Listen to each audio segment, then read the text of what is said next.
Really, it's a pride moment for me. I never expected that I will be taken up as a member of Rajya Sabha by the Honorable President of India. But yesterday, I received the phone from our beloved Prime Minister, Modi Saab, and Modi Saab initially when he talked Ujjwal ji, he spoke in Marathi firstly. He said, मैं मराठीत बोलूं का हिंदीत बोलूं. मैं हंसने लगा कि जिस टोन में उन्होंने कहा था. Then I told sir, you are master over both the language. तो उन्होंने कहा कि उज्ज्वल जी मराठी में वापस कहा की मी तुमच्यावरती एक मोठी जबाबदारी सोपवतो आहे. राष्ट्रपति महोदया आपको राज्यसभा का मेंबर नियुक्त कर रहे हैं. क्या आप जवाबदारी लेंगे? मैंने हाँ कहना. जिस तरह से विश्वास उन्होंने जताया था, मैंने हाँ कहना बहुत जरूरी था. और उन्होंने एक बात जरूर कही कि don't tell to anybody till it is categorised. And today the news is been officially confirm in official gazettes. So I'm really proud of. And I must say thank you to Honorable President of India, our beloved Prime Minister Modi ji, as well as our Union Home Minister Amit ji, and our State Chief Minister Devendra ji, and our party president of BJP, Ravindra Chavan, who had given congratulations to me. And I assured through you that I will discharge my duties as a member of Rajya Sabha, representing Honorable President of India, truly, honestly, and I will see that how the law of our country will be definitely good for the common man, and how we can expedite the legal process. So we know the brand Ujjwal Nikam in courtroom. So now what we will get from the parliament, how you will perform, which bill you will introduce, or whatever the discussion will be. See, it would be too premature to assure and to say anything at this juncture. But I will see that the law is such a thing that wherein the almost invention is necessary. Because the Chief Justice of our Honorable Supreme Court, Gavai Saab, has said that still we have to make some invention in the judicial process so that it can be expedited. So I will pay attention to that, what he has said, and we'll see that the highest values of our judiciary in the mind of common man. So you are the only Maharashtrian who is nominated by Mr. President. So is it your proud moment? What you will say about that? What's your celebration at your family and everything? It's not the only question whether I'm the only person from Maharashtra. It's a proud moment for me that President has selected me, and with the consultation with the Prime Minister and the Home Minister and the party President, Mr. Nadda, and all people. But let me tell you, through you, that since I'm a representative of the Honorable President of India, I will see that with all my ability and integrity, I will discharge my duties for a common man. So you're from Jalgaon, then to Mumbai, then now Delhi, and now you will rule the entire nation. So, not rule. Yeah, definitely. But we legislate laws. But from Jalgaon to Delhi, how you will describe this? It's a really miracle for me. Yeah. Because I was practicing Jalgaon. It is 450 kilometers from Mumbai.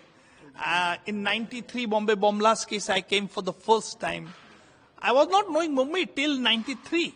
But when Mumbai police approached to me and they said that you have to represent state in this case as a special public prosecutor, I said yes. I took that challenge. That time the scenario was very worried. People were scared. RDX was used, time pencil detonator. My wife, my mother used to say, Baba Ujjwal, you take care of. Mumbai is a big city. But with the blessings of the common man, I discharged my duty very nicely and earned the confidence of the common man. And that is why whenever any serious incident occurs in the Maharashtra, people makes demand of me as a usually can be appointed as a special privilege. या देशाच्या राष्ट्रपती यांनी माझी राज्यसभेचा सभासद म्हणून नियुक्ती केली. हा मी आतापर्यंत कायदा क्षेत्रात जो अभ्यास केला आणि त्याचं हे फळ आहे मी असं मानतो. परंतु हे फळाच्या रूपात येण्याकरता मला काल पंतप्रधान मोदीजींनी 8:44 फोन केला आणि पहिला प्रश्न त्यांनी मला मराठीत जो विचारला, उज्ज्वलजी मी मराठीत बोलू का हिंदीत बोलू? मी हसलो, त्याच्यावर ते खळखळून हसले. त्यांना उत्तर देताना मी सांगितलं की मोदी साहेब, आपलं दोन्ही भाषेवरती प्रभुत्व आहे, आपण कोणत्याही भाषेत माझ्याशी संभाषण करू शकता. मोदीजींनी माझ्याशी मराठीत संभाषण केलं आणि उत्कृष्टपणे त्यांनी मला सांगितलं की राष्ट्रपती महोदय, तुमच्यावरती एक जबाबदारी सोपवू इच्छिता आणि ही जबाबदारी देशाच्या दृष्टिकोनातून तुम्ही चांगली सांभाळाल याच्या मी तुम्हाला शुभेच्छा देतो. आणि मी देखील देशाचे पंतप्रधान मोदीजी, त्याचप्रमाणे भारतीय जनता पक्षाने ज्यावेळेला मला निवडणुकीसाठी उभं केलं होतं त्यावेळेला पक्षाचे अध्यक्ष जे.डी. नड्डा, महाराष्ट्राचे मुख्यमंत्री श्री देवेंद्रजी फडणवीस आणि तमाम भाजप पक्षाने जो माझ्यावरती लोकसभेच्या निवडणुकीत जो विश्वास प्रकट केला होता त्याला मी तो यावेळेला देखील सार्थ करून दाखवेन. अर्थात राष्ट्रपतींचा तर्फे नियुक्त सभासद असल्याने माझ्यावरती मोठी जबाबदारी असणार आहे. त्यामुळे कायद्याचा अभ्यास, कायद्याचं विश्लेषण या देशाच्या ऐक्याकरता, देशातील लोकशाही, आमचं संविधान हे कशा रीतीने प्रबळ राहील याची काळजी घेण्याकरता मी माझ्या बुद्धीच्या कृतीप्रमाणे मी निश्चित प्रयत्न करेल असं मी आपल्या महाराष्ट्राच्या जनतेला आश्वासित करतो. कारण महाराष्ट्रातून फक्त माझी एकट्याचीच नियुक्ती राष्ट्रपती महोदयांनी केलं, त्यामुळे मी राष्ट्रपती महोदयांचे देखील व्यक्तिशः आभारी आहे.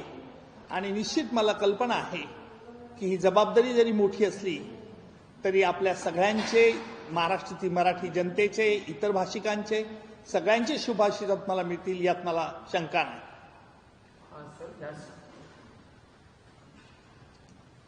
त्याचप्रमाणे अनेक दहशतवाद्यांचे खटले चालवत असताना मला आपल्या देशाचे गृहमंत्री अमित भाई यांनी विशेषतः पाकिस्तानबद्दलचे असतील खटले, पाकिस्तानमध्ये गेल्यानंतर पाकिस्तानने देखील सांगितलं होतं की 26 अकराचा कट आमच्या देशात रचला होता, असा पुरावा कुठेही नाही. त्याला उत्तर देताना आम्ही डेव्हिड हेडलीची साक्ष घेतली आणि डेव्हिड हेडलीची साक्ष घेण्याकरता या देशाचे गृहमंत्री अमित भाई आणि महाराष्ट्राचे तत्कालीन त्यावेळेचे मुख्यमंत्री देखील देवेंद्रजी, सध्याचे मुख्यमंत्री, यांनी देखील अथक परिश्रम करून ही डेव्हिड हेडलीची साक्ष मी घेऊ शकलो, जेणेकरून पाकिस्तानचा बुरखा आम्ही पाडू शकलो. आणि फायनान्शियल ॲक्शन टास्क फोर्सला देखील या बाबतीत पाकिस्तानच्या विरुद्ध कठोर भूमिका घ्यावी लागली हे आपल्याला ज्ञात आहे. त्यामुळे आपल्या सगळ्यांचे शुभेच्छा ह्या माझ्या पाठीशी राहतील यात मला शंका नाही. आपल्याला एक विधायक काम करायचं आहे. हा देश हिमालयापासून कन्याकुमारीपर्यंत एकसंघ कसा आहे हे दाखवायचं आहे आणि त्या दृष्टिकोनातून सगळ्यांचे शुभेच्छा मला लागतील यात शंका नाही. विशेष जर पाहिलं तर एकंदरीत पूर्वी लढवलेली लोकसभेची निवडणूक आणि त्याच्यानंतर आता लागलेली निवडणूक असं वातावरण आहे. लोकसभेची निवडणुकीच्या वेळेला मी तेवढ्यापुरता लोकसभेच्या निवडणुकीत होतो. नंतर मी आपल्याला कल्पना असेल की लोकसभेची निवडणूक ही एका वेगळ्या मुद्द्यावरती लढली गेली, जिथे गैरसमजुती पसरवल्या गेल्या, जिथे गैरसमजुतींना लोक बळी पडले.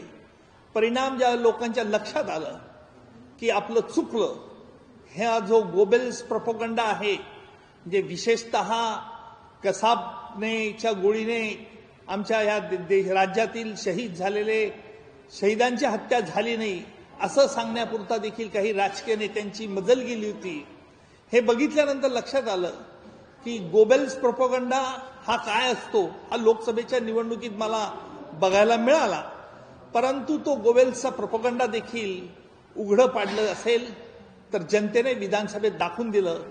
आमची जनता ही साक्षर आहे. हे काही राजकीय शक्ती विसरतात, त्यांनी तसं विसरू नये एवढंच माझं नम्र सूचना आहे. आता सुद्धा तुमच्याकडे जे संतोष देशमुख प्रकरणातल्या केसेस आहेत सोबतच अनेक केसेस आहेत, मग त्याचं नियोजन कसं असतं आणि तुमचं पुढचं नियोजन? याचा मी अभ्यास करेन. मी राष्ट्रपती नियुक्त राज्यसभेवरती असल्याने विशेषतः कुठल्याही राजकीय पक्षाला असं समोर मी नाही. त्याच्यामुळे या संदर्भात मी अभ्यास करेल. मला किती काम आहे, त्याचा आवाका काय आहे राज्यसभेत, याची आज कल्पना असल्याने मी आज या बाबतीत कोणताही निर्णय घेतलेला नाही. सर, कॅबिनेट मंत्री दत्तात्रय भरणे असं म्हणतात की लाडक्या बहिणीमुळे निवडी येण्यास विलंब होतो, त्या संदर्भात काय? दत्तात्रय भरणे वो इशू नहीं लेते हैं, एक मेजर इशू मराठी डा ओके। सर, सबसे पहले ढेरों शुभकामनाएं आपको, बहुत बड़ी जिम्मेदारी आपको मिली है, क्या कुछ कहेंगे, किसको श्रेय देंगे, बताइए। बहुत ही खुशी हम सब महसूस कर रहे हैं, पूरा निकम परिवार। कल शाम को जब माननीय पंतप्रधान मोदी जी ने निकम साहब से बातचीत की और उन्होंने कहा कि वो चाहते हैं, राष्ट्रपति महोदया चाहती हैं कि वो राज्यसभा में आकर नई जिम्मेदारी ले, तो निश्चित रूप से ये बहुत ही एक अनोखा पल था पूरे निकम परिवार के लिए। मेरे पिताजी श्री उज्जवल निकम साहब पिछले 45-50 सालों से लॉ के फील्ड में लोगों को न्याय दिलाने का काम कर रहे हैं और मुझे ऐसा लगता है कि एक आज उसी उनकी जो कामगिरी रही है वो कामगिरी को देश लेवल पर आज पंतप्रधान जी ने भी सराहना की है और इस वजह से आज उन्हें राज्यसभा में काम करने का मौका भी मिल रहा है। निकम साहब एक बहुत परफेक्ट पब्लिक प्रोसिक्यूटर है। जब कोर्ट रूम में वो रहते तो एकदम फायर मोमेंट होता है। अब पार्लियामेंट में जाएंगे तो what you are expecting? I think- as a son but as a citizen of India. जी जी जी, मैं सन के हिसाब से बात कर ही नहीं रहा हूँ। ऐसा रहा है कि मैंने उनको हर समय कोर्ट में काम करते हुए देखा है और आपने कहा है कि वो फायर रहे हैं, तो उनका नाम ही जो है वो उज्जवल है। उनकी न्याय की भूमिका हम हर समय उज्जवल रही है और मुझे लगता है कि पार्लियामेंट में भी उसी ताकत से वो जो मुद्दे हैं वो उठाएंगे और लोगों को वहां पे भी न्याय दिलाने का वो काम जरूर करेंगे। Is very common man. आप जलगांव से आते हैं, फिर मुंबई, फिर 1993 और फिर बड़ी केसेस और उसके बाद इलेक्शंस जी, जी। और उसके बाद अभी राज्यसभा। आपने बचपन से लेके उनका ट्रैवल देखा है, तो कैसा महसूस कर रहे हो? नहीं, देखिए, बचपन में तो वो हमारे साथ रहते ही नहीं थे क्योंकि केसेस की वजह से उन्हें पूरे महाराष्ट्र में घूमना पड़ता था। तो मैं हर समय मजाक में उन्हें कहता था कि जब मैं लॉ करने लगा और जब मैं मुंबई आया तभी मुझे पता चला, अच्छा मेरे पिताजी ऐसा है, वैसा काम करते हैं, ऐसे स्वभाव के हैं।